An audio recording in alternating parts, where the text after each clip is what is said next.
अस्सलाम वालेकुम वरहमतुल्लाहि वबरकातुहू। ऑथेंटिकेशन ऑफ इस्लाम में खुशामदीद। कैसे हैं आप सब? उम्मीद करती हूँ खैरियत से होंगे। हज और उम्रे के हवाले से मैं अपने चैनल पर बहुत सारी वीडियोस अपलोड करती रहती हूँ। अगर आप उम्रे पे जा रहे हैं और आपने अभी तक मेरे चैनल को विजिट नहीं किया है तो मेरे चैनल को विजिट कर लीजिए। इंशाअल्लाह मेरे चैनल पे मौजूद वीडियोस आपके उम्रे के सफ़र में बहुत मददगार साबित होंगी, क्योंकि मैंने अपने चैनल पर उम्रे के तरीके के हवाले से और उम्रे के मसाइल के हवाले से बहुत सारी वीडियोस अपलोड की हैं। अगर आप उन मसाइल को सीख के समझ के जाएंगे तो इंशाअल्लाह ताला आपके तमाम अरकान बहुत अच्छे से अदा हो जाएंगे। इसके अलावा इंशाअल्लाह ताला ये उम्रा रज़ाए इलाही का सबब बनेगा। तो आज की वीडियो बहुत इंपॉर्टेंट वीडियो है। तो ये सवाल ऐसा सवाल है कि जब मैं फर्स्ट टाइम उम्रे पे गई थी मुझे भी इसके बारे में नहीं पता था, और ये सवाल मेरे सुनने वाले बार बार मुझसे पूछ रहे थे। तो मैंने सोचा कि एक वीडियो बना लूं। और सवाल ये है कि जब हम उम्रा करके फारिग होते हैं, यानी उम्रे के 3 अरकान होते हैं, तवाफ, सई और हलक या कसर करवाना। आदमी हलक करवाते हैं यानी कि सर पे उस तरह फिरवाते हैं, और औरतें कसर करवाती हैं। तो हलक या कसर के बाद जब हम एहराम की पाबंदियों से आज़ाद हो जाते हैं, एहराम हमारा खुल जाता है, तो अक्सर ख़वातीनो हज़रात के जहनों में ये सवाल होता है कि क्या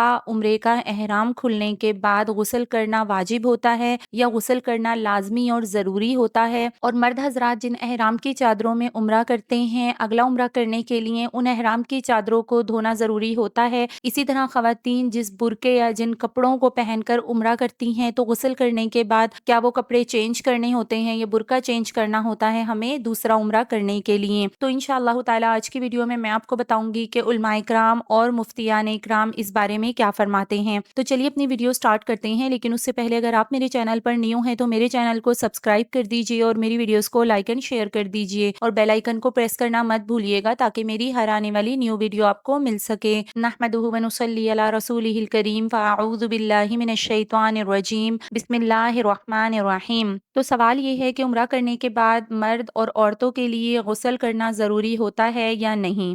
दूसरा ये कि एक एहराम से अगर एक उम्रा अदा कर लिया तो दूसरे उम्रे के लिए क्या उस एहराम को धोना लाजमी और ज़रूरी है। इसी तरह औरतों का क्योंकि कोई एहराम नहीं होता, लेकिन औरतें जिस अबाए में या जिन कपड़ों में उम्रा अदा करती हैं, क्या उन कपड़ों को चेंज करना और उस अबाए को धोना ज़रूरी होता है या नहीं। तो इसके बारे में मुफ्तियान इकराम फरमाते हैं कि उम्रा अपने अफ़ाल यानी कि तवाफ और सई और उसके बाद हलक या तकसीर, तो इन 3 अरकान को करने के बाद हमारा उम्रा मुकम्मल हो जाता है। अब सवाल ये पैदा होता है कि अक्सर ज़ईफ़ ख़वातीन और हज़रात होते हैं जो उम्रे के लिए जाते हैं, क्योंकि उम्रा करने में वैसे ही वो इतना थक जाते हैं, तो उनको मज़ीद एक चीज़ बहुत मुश्किल लग रही होती है, हलक या तकसीर करने के बाद अपने होटल जाके गुस्ल करना। ख़वातीन और हज़रात जो बूढ़े होते हैं, कमज़ोर होते हैं, उनके जिस्म में दर्द हो रहा होता है, उनकी टांगों में दर्द हो रहा होता है, और उस दर्द के साथ गुस्ल करना सबको ही मुश्किल लग रहा होता है। तो कुछ लोग ये समझते हैं कि उम्रे के अफ़ाल करने के बाद हलक या तकसीर के बाद गुस्ल करना वाजिब होता है। तो ऐसा बिल्कुल भी नहीं है, गुस्ल करना ज़रूरी नहीं है। तो अगर गुस्ल जो है वो नज़ाफ़त यानी कि सफाई के लिए कर लिया जाए तो अच्छा होता है, क्योंकि उम्रे के अरकान जब हम अदा करते हैं तो इतनी गर्मी की वजह से पसीना और जिस्म से स्मेल आना शुरू हो जाती है। तो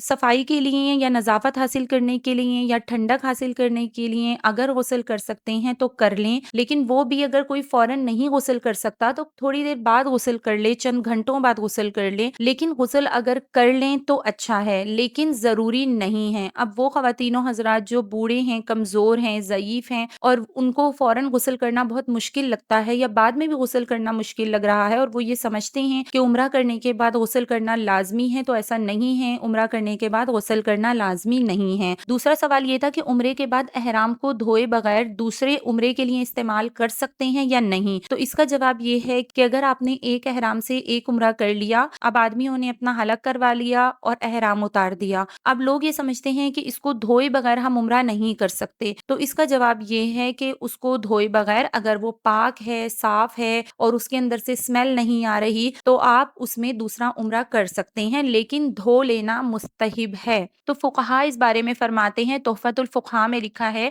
कि जब उम्रा करने वाला तवाफ और सई से फारिग हो गया तो हलक या तकसीर करे, और मर्दों के लिए हलक करना अफ़ज़ल है, और उम्रा मुकम्मल हो गया। और इसके बाद तमाम ममनू काम जो احرام کی وجہ سے ثابت ہوئے تو وہ سب جائز ہو جائیں گے۔ تو علماء کرام اس بارے میں فرماتے ہیں کہ اگر آپ کی احرام کی دونوں چادریں پاک اور صاف ہیں تو آپ اس کو دھوئے بغیر اس سے دوسرا عمرہ کر سکتے ہیں، لیکن دھو لینا مستحب ہے، ٹھیک ہے۔ لیکن اگر نہیں بھی دھو سکتے تو آپ عمرہ کر سکتے ہیں، ٹھیک ہے، اس میں کوئی حرج نہیں ہے۔ میری دعا ہے کہ جو لوگ بھی عمرے کے لیے گئے ہوئے ہیں یا جو عمرے کے لیے جا رہے ہیں، اللہ پاک سب کے عمرے کو قبول و منظور فرمائے اور اچھے طریقے سے سیکھ کے عمرہ ادا کرنے والے بن جائیں، اور اللہ پاک آپ کی تمام عبادتوں کو قبول و منظور فرمائے اور یہ عمرہ رضا الہی کا سبب ہو۔ مجھے اپنی دعاؤں میں ضرور یاد رکھیے گا۔ اسی طرح کے اور بہت ساری اوتھینٹک ویڈیوز کے لیے دیکھتے رہیے اوتھینٹیکیشن آف اسلام۔ السلام علیکم ورحمۃ اللہ وبرکاتہ۔